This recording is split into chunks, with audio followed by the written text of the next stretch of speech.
दोस्तों नमस्कार। देश के अंदर 5 राज्यों के चुनाव हैं और चुनाव के अंदर हर राजनीतिक दल, चाहे वो बीजेपी से हो, चाहे वो कांग्रेस से हो, चाहे वो क्षेत्रीय दल हो, जो वोटों को लुभाने के लिए जिस तरह की भाषा का इस्तेमाल वो कर रहे हैं, आज हम जो उन्होंने विवादित बयान दिए हैं उनके बारे में हम आपको बताएंगे कि उन्होंने 7-8 दिनों के अंदर अंदर जहां पर चुनावी रैलियां हुई हैं, वोटों की जहां पर अपील की गई है, उनके लिए उन्होंने जो वादे और जो विवादित बयान, स्टेटमेंट कहें, भाषण के जरिए जो उन्होंने दिया है, उसके बारे में आपको बताते हैं। 25 नवंबर को केंद्रीय गृह मंत्री अमित शाह ने हैदराबाद में कहा, पिछले 20 वर्षों में कांग्रेस ने राहुल गांधी को 20 बार लॉन्च किया, परंतु यह यान हर बार क्रैश हो गया। इसी दिन राहुल गांधी ने निजामाबाद में भाजपा और बीआरएसएस के बीच मौन गठजोड़ का आरोप लगाते हुए कहा, तेलंगाना में केसीआर देश की सबसे भ्रष्ट सरकार चला रही है। कांग्रेस ने तेलंगाना में भाजपा के चारों टायर पंचर कर दिए, आगे हम दिल्ली में भी ऐसा करेंगे। इसी दिन बीआरएसएस के नेता मुख्यमंत्री के चंद्रशेखर राव के बेटे और राज्य के मंत्री के टी रामा राव ने राहुल गांधी को पप्पू बताते हुए कहा कि राहुल गांधी को इतिहास की जानकारी नहीं है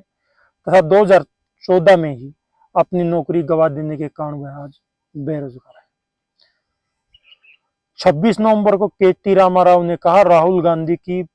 बातें मत सुनो, कहते हैं कि सत्ता में आने पर जॉब कैलेंडर जारी करेंगे। मुझे लगता है कि कैलेंडर अप्रैल फूल डे पर जारी किया जाएगा, वह दिन राहुल गांधी का दिन है, वह पप्पू दिवस है,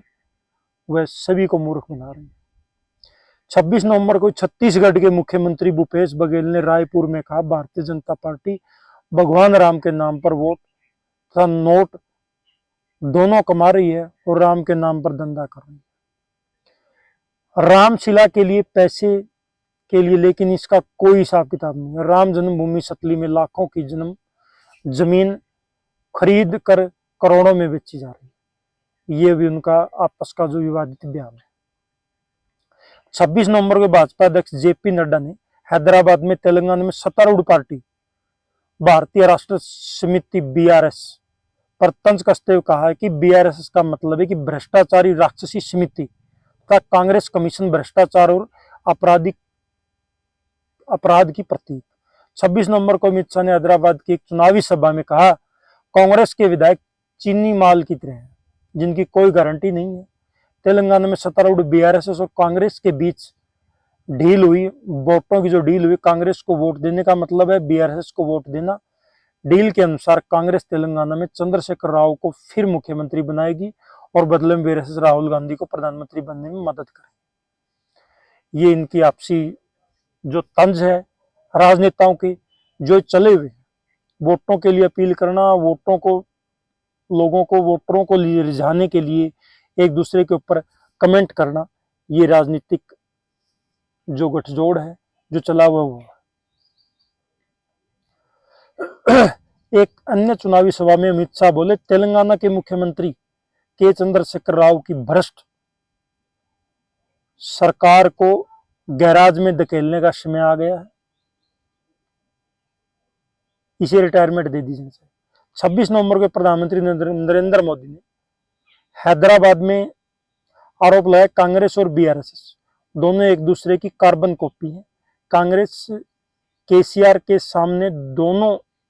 ने आपस में सीट शेयरिंग का जो समझौता कर रहा है, वहां से मैं जीतूंगा, वहां से ही जीतूंगा। हमारे नेताओं के इस तरह के बयान लोगों को मनोरंजन तो कर सकते हैं, परंतु वोट किधर जाएगा इसका पता 3 दिसंबर को ही चलेगा। और कुछ नेताओं के बयान और हम आपको आज बताते हैं। 23 नवंबर को पश्चिम बंगाल की मुख्यमंत्री ममता बनर्जी ने दावा किया है कि अगर क्रिकेट विश्व कप का फाइनल अहमदाबाद की बजाय कोलकाता और मुंबई में होता, कोलकाता की बजाय या मुंबई में, दोनों जगह में से कहीं पर होता, तो टीम इंडिया वर्ल्ड कप नहीं हारती।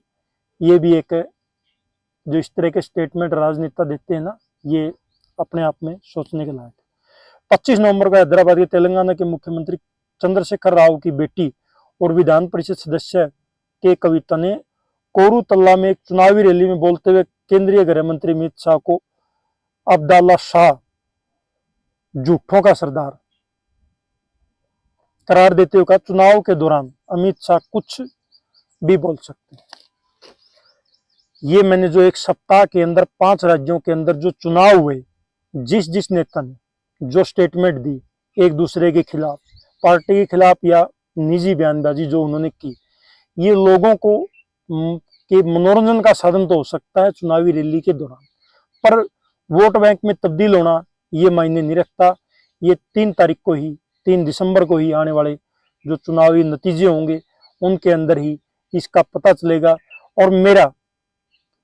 आप सभी 5 राज्यों के जो चुनाव हुए हैं, संपन्न हो गए, उनके अंदर एक चरण रह रहा होगा, उनके अंदर जितने भी वोटर आए हैं या फिर जो आगे भविष्य में लोकसभा के चुनाव होने हैं या जिस भी राज्य में स्टेट गवर्नमेंट बदलनी है, जो नेता एक दूसरे के ऊपर तंज कसते हैं, इस तरह की गलत बयानबाजी करते हैं, और उन नेताओं को, हर नेता को ये सोचना चाहिए कि आप किसके ऊपर कैसे तंज कस रहे हैं। वोट मांगने का आपने जो तरीका अपनाया है वो आपका तरीका ही गलत है। आप वोट मांगे विकास के नाम पर, रोजगार के नाम पर कि हम रोजगार देंगे, शिक्षा के नाम पर, स्वास्थ्य के नाम पर, क्योंकि देश को तरक्की करने की तरफ लेकर जाएं, ना कि एक दूसरे को मनोरंजन का साधन दे करके वोट लें, एक दूसरे को प्रॉब्लम लगा करके वोट न लें।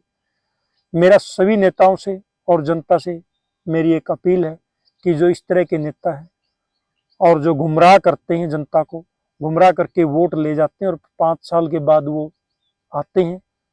इस तरह के नेताओं को सबक सिखाने का कार्य आने वाले चुनाव में भी करें और जो चुनाव बाकी हैं उनके अंदर भी करें। जितने भी नेता हमारे देश के अंदर हुए हैं, चाहे वो कांग्रेस पार्टी से हो, चाहे बीजेपी से हो, चाहे वो आम आदमी पार्टी से हो, सभी को अपना एजेंडा सेट करना चाहिए कि देश को तरक्की करवानी है, चाहे सरकार बीजेपी की आए और या आए कांग्रेस की। इन राज्यों के अंदर सभी को विकास की तरफ, देश को, राज्य को प्रगति की ओर लेकर जाएं, करप्शन को खत्म करने की कोशिश करें। और जो आपने ये स्टेटमेंट दिए हैं, इस तरह के स्टेटमेंट देने आप बंद करें, ताकि जनता को बहलाने का जो काम आप कर रहे हैं, इस तरह के कार्य बहुत ही गलत हैं और स्टेटमेंट आपकी भी बहुत ये शोभा नहीं देते आपको। जो इस तरह के जो अखबारों के अंदर, पत्रकार के और टीवी के अंदर जो इस तरह के आपके स्टेटमेंट सुनने को मिलते हैं, ये बहुत ही अपने आप में एक फील करने वाली बात है कि आप क्या कह रहे हैं। आप इतने बड़े लीडर हो गए, गृह मंत्री, देश के जो सुरक्षा, तीनों चारों एजेंसी जितनी सुरक्षा की सभी को संभालते हैं, और वो इस तरह की स्टेटमेंट देते हैं, तो उनको ये शोभा नहीं देता। और सभी दर्शक साथियों का हमारे चैनल के ऊपर बहुत बहुत स्वागत है। सभी का फिर हम चैनल पर बहुत बहुत स्वागत करते हैं, और हमारे चैनल को सब्सक्राइब करें, बेल आइकन दबाएं, वीडियो को ज्यादा से ज्यादा शेयर करें। सभी साथियों का बहुत बहुत धन्यवाद।